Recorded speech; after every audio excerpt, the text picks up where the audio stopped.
I looked straight ahead and gripped the steering wheel too tightly. My palms had started to sweat. That's enough with the dog stuff, okay?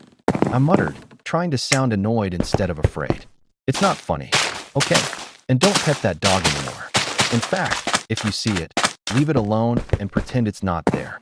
Delilah looked at me, then lowered her head and started humming a soft tune. I could feel it, disappointment. She didn't say anything, but her silence said enough. Like I'd ruined something sacred, something only she could understand.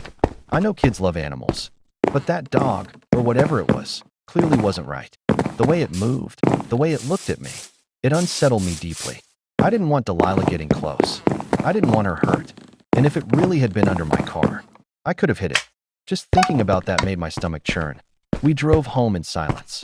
Just 5 minutes, but it felt longer. Thick, heavy quiet. And in that silence, my mind started spiraling. He's not mad at you anymore. Was she talking about when I threw the bucket at it? But I never told anyone. There were no neighbors outside. Nobody saw.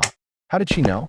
I glanced at her in the mirror, still humming softly to herself. She couldn't have known about that. We got home. I opened the door and she skipped inside, clutching her stuffed animal. Her joy had returned, bouncing around the apartment and talking about what toys she wanted to play with first. But I felt off. Not tired, uneasy. I took off my coat, hung it by the door, and walked into the kitchen to get some coffee. Then I stopped. Wet paw prints across the tile, leading in from the door and vanishing into the hallway. Not muddy, but damp, like whatever made them came in from nothing, from nowhere. I froze.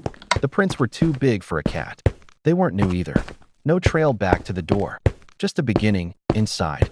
My eyes followed them into the hallway. Sitting in the middle of the floor was one of Delilah's old stuffed animals. Not the one she carried in. This one was filthy, matted fur, soaked with grime, one eye missing. I didn't remember bringing it back out. I hadn't seen it in weeks. And then I heard it. Claws, dragging across wood. Click, click, click, from the end of the hallway. My breath caught, and then it appeared.